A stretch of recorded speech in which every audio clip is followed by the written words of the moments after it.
Assalamualaikum warahmatullahi wabarakatuh. Selamat malam.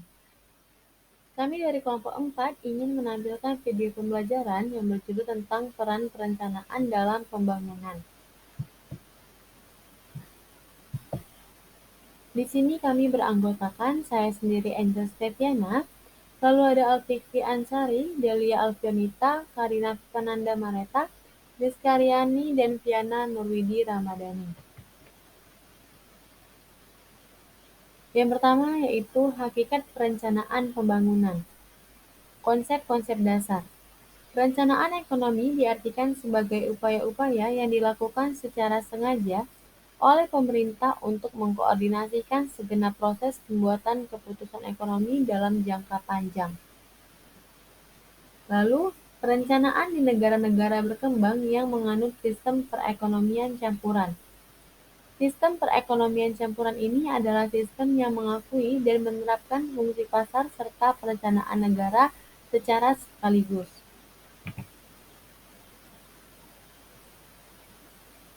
Perencanaan dapat dikatakan sebagai teknik atau cara untuk mencapai tujuan dan sasaran tertentu yang telah ditetapkan sebelumnya serta telah dirumuskan oleh Badan Perencanaan Pusat.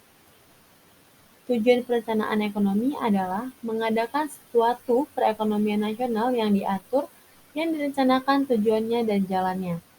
Dan perencanaan pada asasnya berkisar pada dua hal, yaitu yang pertama, penentuan pilihan secara sadar mengenai tujuan yang hendak dicapai dalam jangka waktu tertentu atas dasar nilai yang dimiliki masyarakat yang bersangkutan. Yang kedua, pilihan-pilihan di antara cara-cara alternatif yang efisien serta rasional guna mencapai tujuan-tujuan tersebut.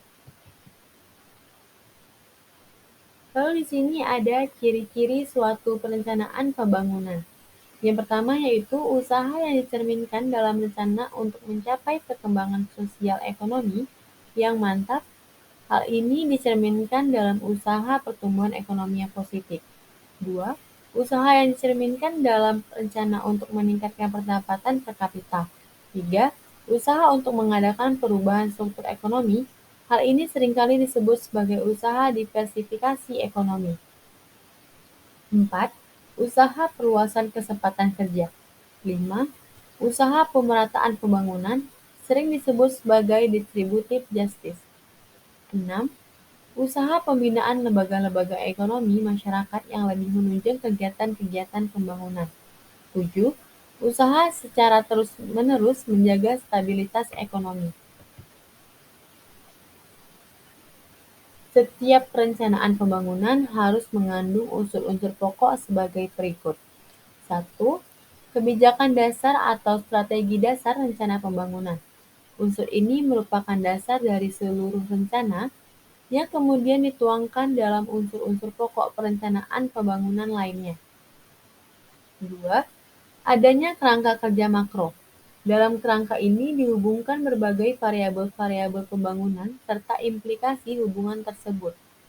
3. Perkiraan sumber-sumber pembiayaan pembangunan merupakan keterbatasan yang strategis, sehingga perlu diperkirakan dengan seksama. 4. Uraian tentang kerangka kebijakan yang konsisten seperti misalnya kebijakan fiskal, penganggaran, moneter, harga, serta kebijakan sektoral lainnya. Berbagai kebijakan tersebut perlu untuk dirumuskan dan kemudian dilaksanakan. 5. Perencanaan pembangunan adalah program investasi yang dilakukan secara sektoral. Penyusunan program investasi secara sektoral ini dilakukan bersama-sama dengan penyusunan rencana-rencana sasaran. Perencanaan pembangunan adalah administrasi pembangunan yang mendukung usaha perencanaan dan pelaksanaan pembangunan tersebut. Selanjutnya ada fungsi-fungsi perencanaan. Yang pertama adalah dengan perencanaan diharapkan terdapatnya suatu pengarahan kegiatan, adanya pedoman bagi pelaksanaan kegiatan-kegiatan yang ditujukan kepada pencapaian tujuan pembangunan. 2. Dengan perencanaan dapat dilakukan suatu perkiraan potensi-potensi, prospek-prospek perkembangan, hambatan serta resiko yang mungkin dihadapi pada masa yang akan datang. 3. Perencanaan memberikan kesempatan untuk mengadakan pilihan terbaik. 4. Dengan perencanaan dilakukan penyusunan skala prioritas dari segi pentingnya tujuan. 5. Perencanaan sebagai alat untuk mengukur atau standar untuk mengadakan pengawasan dan evaluasi. Dari sudut pandang ekonomi, alasan perlunya perencanaan adalah: 1. Agar penggunaan alokasi sumber-sumber pembangunan yang terbatas bisa lebih efisien. 2. Agar perkembangan ekonomi atau pertumbuhan ekonomi menjadi lebih mantap. 3. Agar tercapai stabilitas ekonomi dalam menghadapi siklus konjungtur.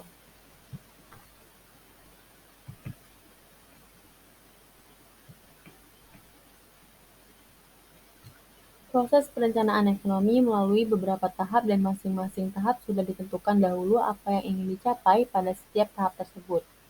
1. Menetapkan tujuan yang ingin dicapai dalam perencanaan ekonomi tersebut, diantaranya untuk pertumbuhan, penciptaan kesempatan kerja, distribusi pendapatan, pengurangan kemiskinan, dan sebagainya. 2. Mengukur ketersediaan sumber daya yang langka selama periode perencanaan tersebut. Misalnya tabungan, bantuan luar negeri, penerimaan pemerintah, penerimaan ekspor, tenaga kerja yang terlatih, dan lain-lain. 3. Memilih berbagai cara, kegiatan, dan alat yang bisa digunakan untuk mencapai tujuan nasional. Pada tahap ini ditetapkan proyek-proyek investasi seperti jalan raya, jaringan irigasi, pabrik-pabrik, pusat-pusat kesehatan. Selain itu juga perencanaan nasional tentang kebijakan harga seperti nilai kurs, tingkat bunga, upah, pengaturan pajak, subsidi, dan lain-lain. 4. Pengerjakan proses pemilihan kegiatan-kegiatan yang mungkin dan penting untuk mencapai tujuan nasional tanpa terganggu oleh adanya kendala-kendala sumber daya dan organisasional.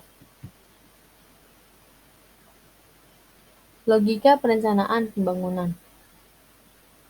Ada kegagalan pasar dalam penetapan harga. Faktor-faktor produksi secara tepat sebagai penyebab terciptanya ketimpangan atau disparitas yang besar antara nilai sosial dan nilai individual atas setiap alternatif proyek investasi. Lalu mobilisasi dan alokasi sumber daya. Perekonomian di negara-negara dunia ketiga pada umumnya tidak memiliki banyak sumber-sumber daya keuangan dan tenaga kerja terampil sehingga mereka jelas tidak bisa menyia-nyiakannya dalam kegiatan usaha yang tidak produktif. Bantuan luar negeri. Adanya suatu perumusan rencana pembangunan secara terinci barangkali menjadi syarat yang harus dipenuhi pemerintah dan suatu negara-negara dunia ketiga untuk memperoleh bantuan luar negeri, baik dalam kerangka bilateral maupun multilateral. Lalu ada dampak perilaku atau psikologis.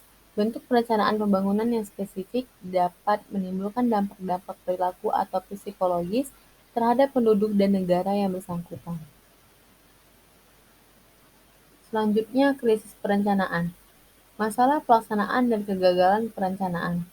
Semakin banyaknya pemerintahan negara-negara berkembang yang melaksanakan sistem ekonomi yang lebih berorientasi pada mekanisme pasar bebas. Kegagalan pemerintah dan bangkitnya kembali mekanisme pasar bebas yang mengungguli perencanaan. Munculnya kembali mekanisme perekonomian pasar bebas sebagai bagian dan pemikiran pembangunan yang selalu berubah.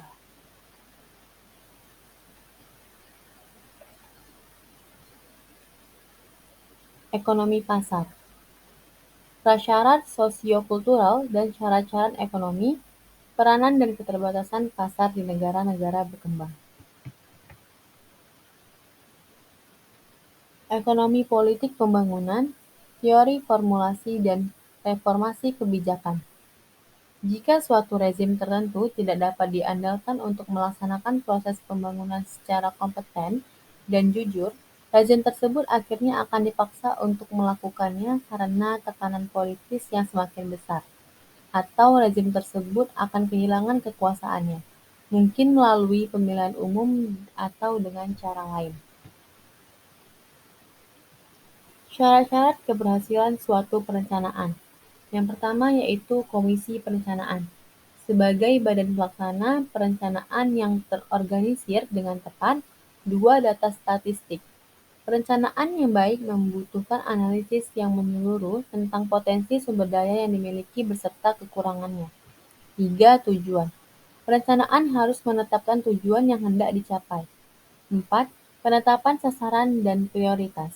Penetapan sasaran dan prioritas untuk mencapai suatu tujuan dibuat secara makro dan sektoral. Yang kelima, mobilisasi sumber daya. Dalam perencanaan ditetapkan adanya pembiayaan oleh pemerintah sebagai dasar mobilisasi sumber daya yang tersedia. 6. Keseimbangan dalam perencanaan. Suatu perencanaan hendaknya mampu menjamin keseimbangan dalam perekonomian untuk menghindarkan kelangkaan maupun surplus pada periode perencanaan. Yang ketujuh, sistem administrasi yang efisien.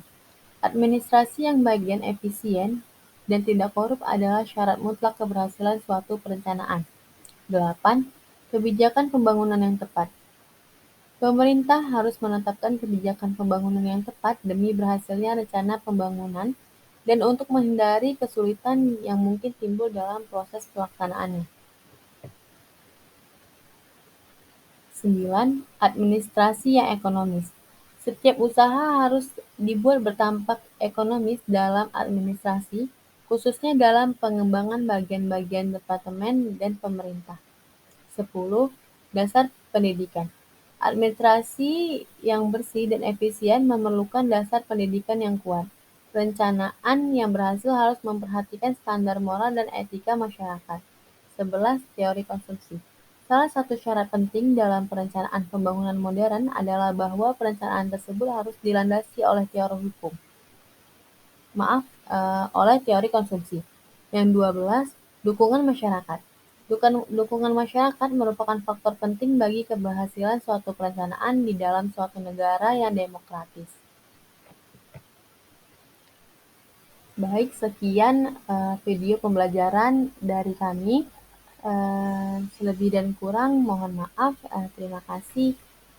Assalamualaikum.